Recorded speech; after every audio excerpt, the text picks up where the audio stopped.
9절까지의 말씀입니다. 허비인가 좋은 일인가 라는 제목을 가지고 우리 하나님 말씀 함께 생각해 보도록 하겠습니다.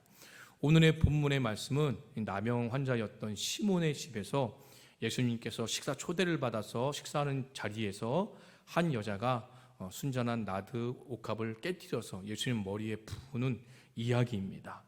보통 우리가 이 이야기를 많이 들어보셨지요. 많이 들어보셨을 겁니다. 그러면서 어떤 결론을 우리가 알고 있습니까? 이 말씀은 내가 가지고 있는 것 좋은 것 하나님께 바치라 라는 결론에 도달하거나 혹은 하나님을 향해서 희생과 헌신과 봉사를 열심히 하라 라고 하던가 이렇게 보통 많이 들으셨을 겁니다. 물론 틀린 말은 아닌 것 같습니다. 그런데 오늘은 좀 다른 시각으로 한번 좀 말씀을 같이 생각해 보려고 합니다.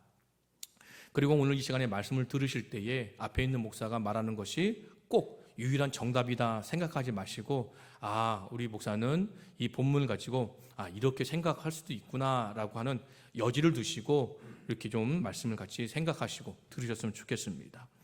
자, 오늘 본문 말씀에 보면 우리 예수님께서 베다니 나병 환자 시몬의 집에 가셨습니다. 아마도 이렇게 생각해 볼 수 있겠죠. 지금 나병에 걸려 있는 것이 아니라 과거에 예수님으로부터 이제 치유의 은혜를 경험해서 그것이 너무 고맙고 감사해서 예수님을 초청해서 자기 집에서 맛있게 식사를 이렇게 대접하는 그런 상황인 것 같습니다. 근데 베다니 하면 또 시몬뿐만 아니라 우리가 잘 알다시피 죽은 나사로가 부활했던 곳도 베다니죠. 그의 동생들 마르다와 마리아가 있는 곳도 압니다. 근데 그 식사 자리에 같은 동네에 살다 보니 마리아도 초청을 받아서 온 것 같아요. 그런데 그 자리에서 마리아가 엉뚱한 일을 합니다. 식사 자리에서 예수님의 머리에 향유를 부은 일이죠. 보통은 초청한 집에서 향유를 붓게 되거든요. 왜 그러느냐? 오늘 이 본문의 말씀을 이해하기 위해서는요, 이스라엘의 문화를 좀 하나 알아야 됩니다. 오늘도 이렇게 찬양 인도하다 보니까 옆에서 좋은 향수의 향기가 딱 드러나더라고요. 그러니까 우리 현아자매님이 교회 올 때에 좋은 향수를 이렇게 뿌리고 온 것 같아요. 그래서 냄새가 듣기 너무 좋았습니다. 그러니까 오늘날도 보면 우리 귀한 성도님들 가정마다 향수 하나씩 있으시죠. 어디 뭐 예출을 하거나 또 어디를 뭐 가거나 누구를 만날 때에 몸에 향수를 뿌립니다. 그런데 이스라엘은요, 이 향수 뿌리는 게 일상화가 되어 있는 겁니다. 왜 그러냐면 우리나라는 지금 뭐 과거에는 안 그랬지만 샤워 시설이 잘 돼 있죠. 목욕 시설이 잘 돼 있죠. 땀을 흘리거나 몸이 지저분하면 그리고 몸에 좀 냄새가 나면 샤워나 목욕을 통해서 우리가 몸을 깨끗하게 할 수 있습니다. 그런데 이스라엘의 문화를 살펴보면 이스라엘은 물이 귀한 나라입니다. 우리나라는 하루에도 뭐 200mm, 뭐 800mm 뭐 비가 내리지만 그 이스라엘 나라는 아주 비가 오지 않는 날이 많습니다. 그러다 보니 바깥 일을 하고 또 여러 가지 바깥에서 먼지를 뒤집어 쓰고 냄새가 나고 땀 냄새가 나는데 집에 와서 목욕을 할 수 있는 환경이 되지를 않는 거죠. 그러다 보니 어떤 일이 벌어지냐? 몸에 땀 냄새를 지우는 문화가 발달된 겁니다. 그래서 남자든 여자든 상관없이 바깥에 돌아오면 땀 냄새를 지우기 위해서 향수를 많이 뿌려요. 더군다나 우리 집에 아주 귀한 손님이 초대가 되었다라고 하면 이게 날씨가 건조하다 보니 그 당시 뭐 아스팔트가 돼 있겠습니까? 바닥이겠죠. 그러다 우리나라처럼 뭐 운동화가 있는 것 같다고 샌들 뭐 실바가 끌고 다니는데 그러면 걸어오다 보면은 발에 먼지가 많이 끼고 발이 새까마지겠죠. 그러니까 초대받는 집에 와서 가장 먼저 들어오기 전에 발부터 씻습니다. 그리고 난 다음에 손님이 귀하면 귀할수록 몸에 잡냄새나 땀 냄새가 나지 않고 좋은 향기가 날 수 있도록 이렇게 향수를 뿌려주는 게 그들의 문화인 거죠. 더구나 오늘 본문에 보면은 그러니까 뭐예요? 지금 예수님을 향해서 향수를 뿌려줄 사람은 마리아가 아니라 바로 예수님의 식사에 초대했던 시몬이 그 일을 해야 하는 거죠. 누가복음 말씀에도 보면 이와 비슷한 상황이 있습니다. 오늘 본문에 보면은 우선 이 예수님께 향유를 부은 사건이 어떤 학자들은 예수님의 공생 가운데 2번이 있었다라고 얘기를 해요. 또 어떤 학자는 3번이 있었다 얘기를 합니다. 근데 오늘 본문에 나오는 이 향유를 뿌린 이야기 사건은 마태, 마가, 누가, 요한 사복음서에 다 등장합니다. 조금씩 달라요. 그런데 이 말씀 속에서 생각해 볼 것은 뭐냐면, 이 누가복음 말씀에 보면은 어떤 이제 바리새인이 예수님을 집에 초청을 해요. 초청을 하면 알다시피 발을 씻겨주거나 몸에 향수를 뿌려주는 게 맞죠. 그런데 초대받지 않은 죄인인 한 여자가 와서 예수님께 향유를 붓고 발에 향유를 붓고 머리털로 이렇게 문지르는 일이 있어요. 그때 예수님께서 네가 초대를 했는데 너는 나에게 향유를 붓지 않았는데 이 여인이 했다라고 그렇게 말씀하신 거 있거든요. 그러니까 오늘 본문의 말씀에 초대한 시몬이 예수님께 향유를 붓는 게 맞는 일이라는 겁니다. 그럼에도 불구하고 한 여자가 예수님께 향유를 부었다라고 얘기를 해요. 근데 오늘 본문의 3절에 보면 한 여자라고 하지만 우리가 알다시피 이 여인은 마리아입니다. 근데 많은 분들이 오해를 하고 있는 것 중에 하나가 뭐냐면 이 마리아는 막달라 마리아다라고들 오해를 하세요. 막달라 마리아가 아닙니다. 나사렛의 여동생, 마르다의 여동생 마리아인 거죠. 성경에 알고 있는 우리가 마리아가 많이 있죠. 대표적으로 마리아 누가 있습니까? 예수님의 어머니 마리아가 있고, 또 나사로의 여동생 마리아가 있고, 그리고 7 귀신 들렸던 막달라 마리아가 있고, 또 예수님의 제자 야고보와 요한의 어머니인 마리아가 있어요. 그 마리아 중에 누군가 막 헷갈리지만 오늘의 본문에 등장한 한 여인은 바로 나사로의 여동생인 마리아가 향유를 부었다는 겁니다. 그런데 이 향유는 일상생활 속에서 매일 쓰는 향유가 아니라 순전한 나드 한 옥합이라고 얘기를 합니다. 순전하다는 것은 뭐냐면 쉬우면 진품이다, 명품이다, 이렇게 이해할 수가 있는 거죠. 향유도 우리가 요즘 쓰고 있는 향수도 보면은 가격이 천차만별이지 않습니까? 그러니까 귀하면 귀할수록 아주 좋은 거잖아요. 그런 향유를 가지고 있는 거죠. 그러니까 이 여인이 이 향유를 예수님께 왜 그러면 뿌렸을까? 머리에 부었을까? 우리가 생각해 볼 수 있는 거죠. 왜 그러냐 생각해 보면 이렇습니다. 이 마리아는 앞전에 예수님께서 자기의 오라비였던 나사로를 살려주신 그 은혜를 알고 있습니다. 그런데 갚을 길이 없잖아요. 너무나도 귀한 은혜를 입었으니까. 그래서 식사 자리에서 예수님께 이 향유를 붓지 않은 건가 하는 저는 생각을 가지고 있습니다. 그런데 본문에 보니까 예수님께서는 이 여인이 향유를 부은 것은 예수님의 장례를 준비하는 것이다 라고 이야기를 하고 있는 거죠. 그럼 왜 이런 말씀을 하셨을까? 한번 생각해 보면 예수님께서 예루살렘으로 올라가시는 중에 3차례에 걸쳐 갖고 예수님 제자들에게 대제사장과 장로들에게 붙잡혀서 고난을 당하고 십자가의 죽음을 얘기하셨습니다. 3차례에 걸쳐서 예수님께 제자들에게 그 말씀을 하셨음에도 불구하고 제자들은 도통 예수님께서 무슨 말씀을 하시는지 이해할 수가 없었던 거예요. 그래서 그 와중에 예수님께서 예루살렘에 올라갈 때에 제자들 12명만 동행했겠느냐? 아니라는 거죠. 여인들도 또 예수님을 따르는 그 많은 무리들도 함께 갔다는 겁니다. 그런 와중에 예수님께 제자들에게 하신 말씀은 그 자리에는 제자들만 듣는 것이 아니라 함께 했던 여인들도, 그리고 더 나아가 많은 무리들도 그 얘기를 들었을 거라는 거죠. 근데 그 와중에 오늘 본문에 등장한 마리아는 예수님의 그 이야기를 귀담아 듣고, 그래서 예수님께서 하신 말씀이 뭔가 이해는 되지 않지만, 그러면 예수님께 죽으신다는 것은 나와 함께하는 날이 얼마 남지 않은 것이네, 예수님을 따라다닐 수 있는 시간이 부족한 것이네, 이런 생각 속에서 예수님을 위해서 뭔가를 준비하겠다는 마음을 가지고 이 향유를 뿌릴 수 있다라고 생각했다는 겁니다. 그런데 이 향유는 일상생활 속에 뿌리는 향수가 아니라 이 여인이 앞으로 미래를 준비하면서 이제 결혼하기 위한 지참금으로 모아놨던 거죠. 그렇게 보면 이 마리아에게 있어서 이 순전한 나드 한 근의 가치가 얼마냐라고 할 때는 이렇습니다. 오늘날은 우리 사회에서는 여성분도 경제활동을 많이 하시죠. 남자도 하지만 여성도 맞벌이 부부로 경제활동을 많이 합니다. 그러나 예수님 당시의 상황을 살펴보면 여인이 경제 활동을 한다는 건 거의 불가능한 상황입니다. 더군다나 지금의 상황은 로마라는 큰 제국의 속국으로서 억압을 받고 있어요.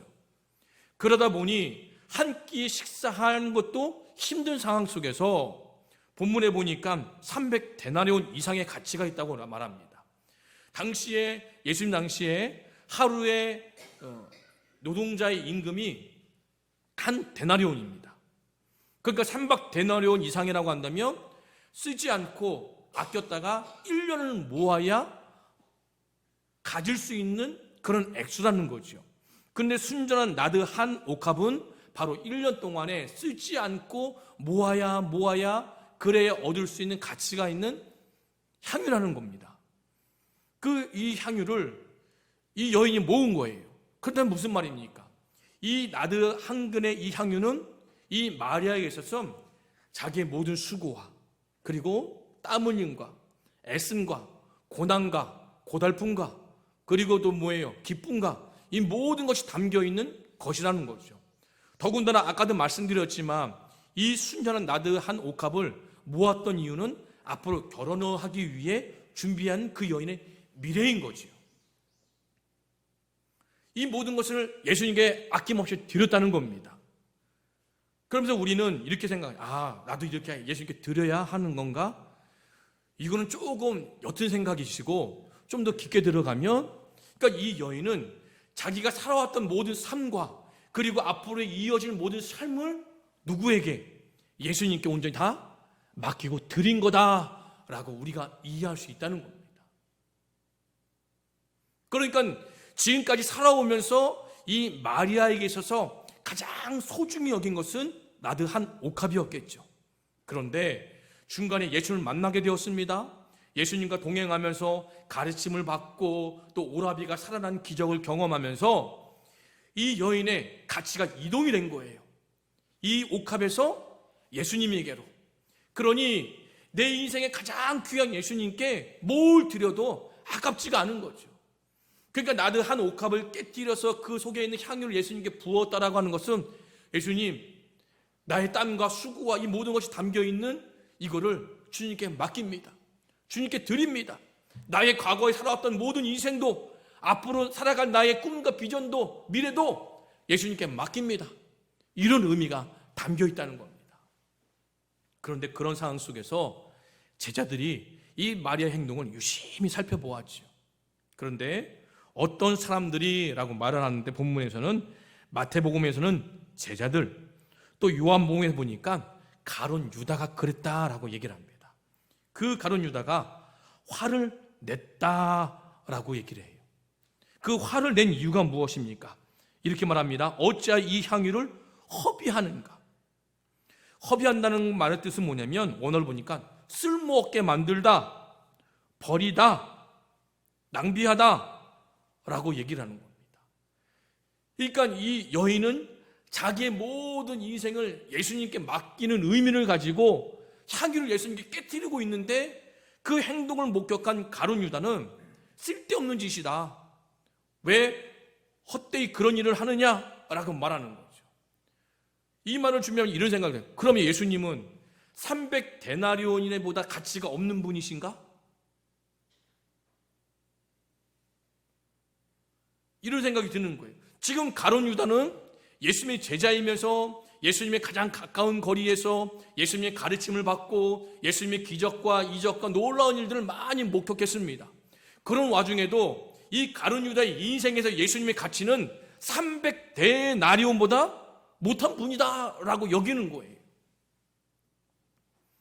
그러면서 하는 말이 무엇입니까? 왜 예수님께 쓸데없이 그걸 낭비하고 있고 왜 그 향유를 버리느냐? 그걸 예수님께 붓지 말고 이거를 가난한 자들에게 주면 얼마나 좋겠느냐라고 하면서 책망했다라고 말합니다. 이 책망이라는 단어를 원어로 보니까 이렇게 콧김을 내뿜는 거예요. 언제 콧김이 나와요? 뜨거운 바람이. 짐승들 생각해 보세요. 언제 코를 벌렁거리면 흥거립니까? 아주 화가 많이 났을 때 킁킁거리죠. 마찬가지로 지금 가룟 유다는 그 예수님께 향유를 뿌리는 그 여인의 행동에 단 한순간에 화를 내는 것뿐만 아니라 계속해서 반복적으로 여인을 책망하면서 화를 내고 있는 거예요.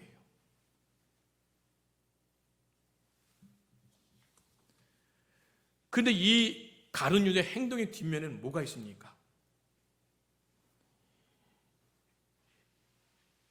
요한복음의 말씀에 보면은 이 가룟 유다는 이렇게 얘기를 합니다. 자, 가난한 자들에게 주는 것은 겉으로 포장된 이야기고 속마음은 뭐냐면 요 300데나리 중에서 얼마를 자기가 훔쳐서 자기의 소유로 누리려고 하는 욕심이 있었다라고 얘기를 하는 거죠. 그러니까 이 책망의 이유는 무엇입니까? 너무 이 300데나리인 것이 아까운 거예요. 그러니까 가룟 유다는 예수님의 제자이면서 예수님과 함께 동거동락하며 살아왔지만 그 인생의 목적은 예수님께 나의 모든 것을 맡기고 의지할 삶이 아니라 예수님을 통해서 내가 얼마만큼의 이익을 얻느냐라고 하는 것이 가장 큰 화두였다는 겁니다. 그렇기 때문에 이 가룟 유다는 이 마리아를 책망 아닌 책망을 하는 거죠. 생각해 보세요. 가룟 유다가 이 마리아를 책망할 이유가 하나도 없죠. 친척도 아니에요. 내 것을 가지고 내가 마음대로 사용한다는데 네가 뭐 나한테 이런 책망을 해. 이런 관계인 거죠. 그런데 지금 이 마리아의 행동은 예수님은 이 여인이 지금 나에게 자신의 모든 삶을 맡기는 행동으로 이해하시고 칭찬하신 반면에 가룟 유다는 이 행동을 어떻게 보는 거예요? 아까운 것을 버리는 거. 버리지 말고 나눠줬으면 내가 그 중에 얼마를 내가 챙겨서 내가 이득을 볼 수 있는데 라고 생각했기 때문에 이런 일이 벌어진 거라는 겁니다. 예를 하나 들어보겠습니다. 자, 안타까운 일인데요. 우리 성도님들 언론을 통해 많이 들으셨죠. 인천의 미추홀이라는 지역에서 그러니까 전세 사기 몇백 채가 이렇게 해서 많은 분들이 3분이 돌아가시고 그리고 지금 계속해서 경매를 통해서 다 모든 걸 잃어버리고 있습니다. 그리고 많은 피해자들이 보니까 열심히 몇 년 동안 수고해서 땀 흘려서 정말 어려운 상황 속에 이 전세 자금을 마련해서 이 집을 구한 거예요. 그런데 이 사기친 장본이 어떤 사람인지 아십니까? 언론에 보니까요 나왔어요. 예수님 믿는 사람이었어요. 언론이 인터뷰에 딱 나온 게 뭐냐면 하나님 복 주셨고 내가 지금 이렇게 됐다고 얘기를 해요. 제가 그 얘기를 듣고 미치는 줄 알았습니다. 그러니까 이 사람의 모습은 뭐예요? 가룟 유다가 똑같은 거예요.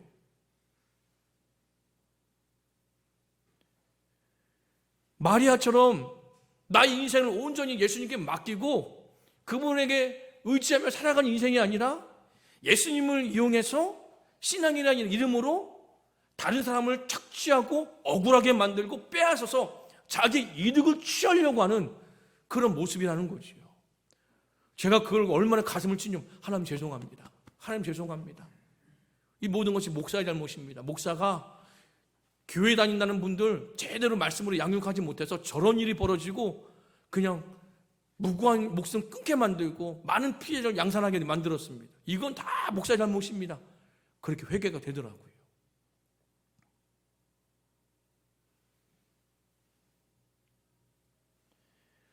오늘 이 본문의 말씀은 저에게 이렇게 묻는 것 같아요.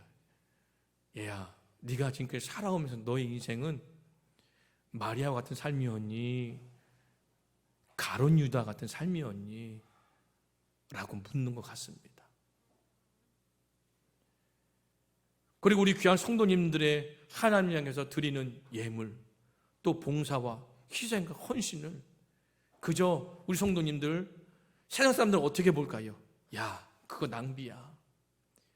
예배당 가서 교회 가서 그렇게 해봐야 너 인생에 뭐가 도움이 될 것 하나 없을 거야. 이렇게 세상을 향해서 우리에게 바라보고 있죠. 그러나 우리는 압니다. 나의 모든 수고가, 나의 모든 헌신이, 나의 모든 것 드리는 이 모든 것들이 믿음의 하나의 작은 몸부림이라는 것을 우리는 알고 있습니다. 그러면 우리 예수님께서는 9절 말씀에 이렇게 말합니다. 온 천에 어디서든지 복음이 전파되는 곳에서 이 여자가 행한 일도 말하여 그를 기억하리라. 이 얘기를 제 언어로 바꾸면 이렇습니다. 예수님은 지금 제자들에게 말하는 거죠. 얘들아, 나를 믿는 사람들은 이 마리아처럼 모든 삶 전부를 나에게 맡길 수 있어야 한단다. 이런 사람이 정말로 나를 믿는 사람이야. 너희들 꼭 기억하고 이런 삶을 살 수 있도록 해라 라고 우리에게 말하는 것 같았습니다. 우리 귀한 성도님들, 지금 이 자리에 앉아 있는 것이 낭비입니까? 헛된 일입니까? 아니면 좋은 일입니까? 우리 귀한 성도님이 이 자리에 앉아 있는 건 결코 낭비가 아니죠. 쓸모없는 일이 아닙니다. 세상의 사람들이 아무리 욕을 하고 책망한다 해도 그걸 기꺼이 어떻게 내가 잘하고 있구나 생각하시면 돼요. 그리고 우리 성도님들, 마리아처럼 내 지난 모든 삶도, 앞으로 이어질 삶도 하나님께 맡기신 삶 되기 원합니다. 하나님을 의지한 삶 되기 원합니다. 내가 할 수 없지만 주님께 맡기면 도와줄 수 있다는 그런 믿음을 가지고 과감하게 모든 내 인생의 전부를 하나님께 내어드릴 수 있는, 맡길 수 있는 그런 마리아와 같은 믿음을 가지고 사시기 바랍니다. 이것은 절대 허비가 아닙니다. 낭비가 아닙니다. 쓸모없게 만드는 것이 아닙니다. 내 인생에 시간을 버리는 것이 아닙니다. 이거는 우리 삶권이 가장 유익한 일이요, 그 무엇과도 비교할 수 없는 아주 가치 있는 일이라는 것을 기억하면서 이런 믿음으로 하나님을 사랑하고 주님을 따라가는 귀한 분 되기를 간절히 소망합니다.